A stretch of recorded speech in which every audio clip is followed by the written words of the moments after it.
Hello everyone, in this video I'll be showing you the best birth sign and custom class in Elder Scrolls Oblivion Remastered, which is a surprise shadow drop today. As someone who's put a ton of hours into this game, we'll be breaking down the best birth signs and classes depending on which of the classes you want to, or archetypes you want to play. Now, honestly, the warrior is one of the best because endurance early on in the game is very important because your health is dependent on that. So this one can go pretty well for anyone that's going to be going with any type of melee attacking and just general survivability.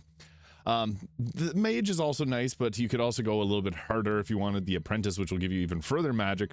But I personally think that the warrior, the thief is great too, because this gives you plus 10 points to agility, luck, and speed, especially if you're playing more of a like archer class, which is what I'm going with.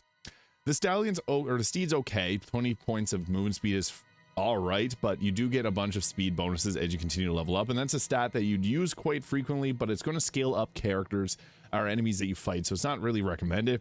The shadow can give you a big invisibility spell for 1 minute, usable once per day. The Atronach here is actually another useful one. You can't regenerate your magic, so you're going to be dependent on magic potions. However, you get an increased amount of magicka by 150 points. In addition to this, you can also have a chance of absorbing spells that get cast at you, so you'll literally shut down spellcasters quite nicely. And you have the stun to magicka, which stunts the amount of magic you regain. This can be a nice one if you really like to use potions, and you can regenerate your magic based on getting attacked with spells.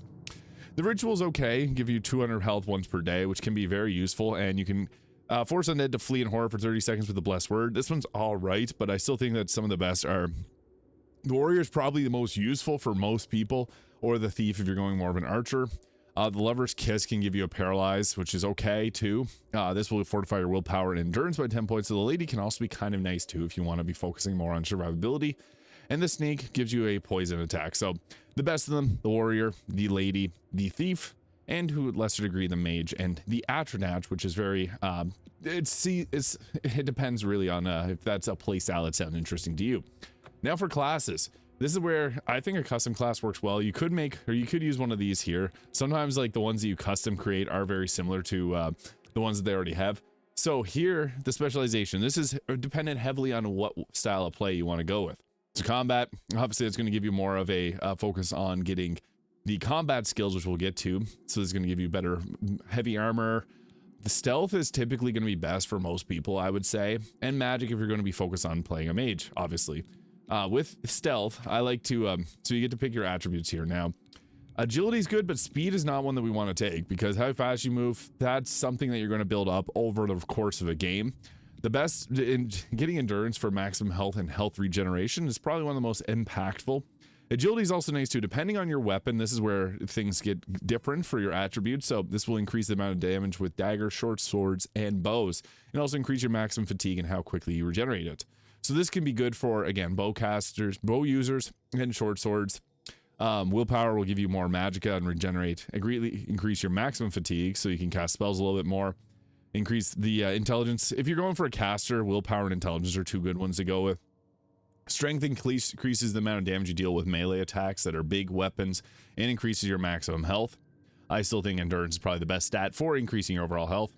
Personality is good for if you want to be more of a non-fighter, a lover, and luck just has an effect on everything that you do. So for casters, intelligence, willpower.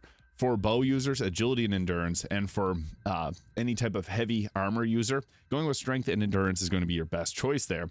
Now, getting into the skills, this is where things get a little bit different. So we got, obviously, the magic, so we look at the skills that we got magic, we got stealth, and we got combat. So some of them are really good. Now, increasing your movement speed, swim, this is going to increase how quickly you get these stats. So athletics is not actually that great. This affects how quickly you move, which is good, yeah. But getting the stat to level up quickly, it gives a plus 20 bonus and increases much more rapidly. This is going to scale up your character level. However, the level scaling in this game is a bit different than it was whenever we played Oblivion back in the day, where if you had 100 in athletics, you're going to be facing... If you had 100 athletics and acrobatics, you'll be facing off against the most devastating enemies early on in the game, which kind of ruins the balance. Now, you're going to want to pick one depending on what type of attacks you're going to be using. So blade, obviously, for blade weapons, hand-to-hand, blunt. I like typically to go with bows, blades, and a bit of magic. So that's my personal preference. But Armor is nice too, because this is going to help out if you're going for like a big heavy melee attacker. Armor, heavy armor, and blade, blunt, or hand to hand is going to be your best choices. However, I found in this game that early game heavy armor is a little bit harder to be able to equip.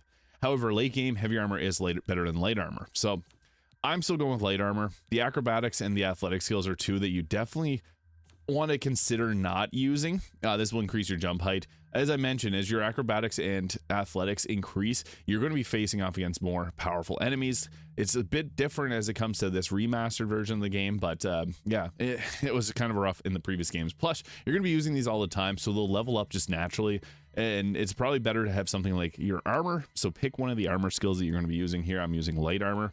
I'm going with bows, so I'm going to be going with the marksman. Mercantile here is good because this will give you better deals, but I mean, that's just fair. I mean, you'll get a lot of items and stuff to sell throughout the game. Security can also be kind of nice if you want to be picking locks, which there's a lot of them in Oblivion, so that's something to keep in mind. Although you can always just buy more lock picks and get good at that way. You're still going to level it up either way. Now, sneak is probably one of the best skills in this game. This allows you to move unseen and unheard. You've heard of the classic stealth archer. It's a meme. It's so good in Skyrim and in this game, and this is due to the stealth skill and the sneak skill, so we want to have this definitely. Speechcraft I found also quite nice. Allows you to persuade enemies or persuade people a little bit better, so I found that this one worked really well. Now, for magic, there's a couple that stand out to me, the conjuration and destruction being two very good ones, but restoration as well. So I guess for here, restoration affects your ability to cast spells, restore, fortify, and absorb attributes, cure disease, and improve resistances. This is good for just survivability. You can have a bunch of spells that's going to help out with keeping you alive, which is super useful. Mysticism, absorb magic, reflect damage, dispel, move objects, sense life, reveal paths, and bind souls. This one's good too, but I feel like if you're going full caster, you're probably going to take most of these anyways.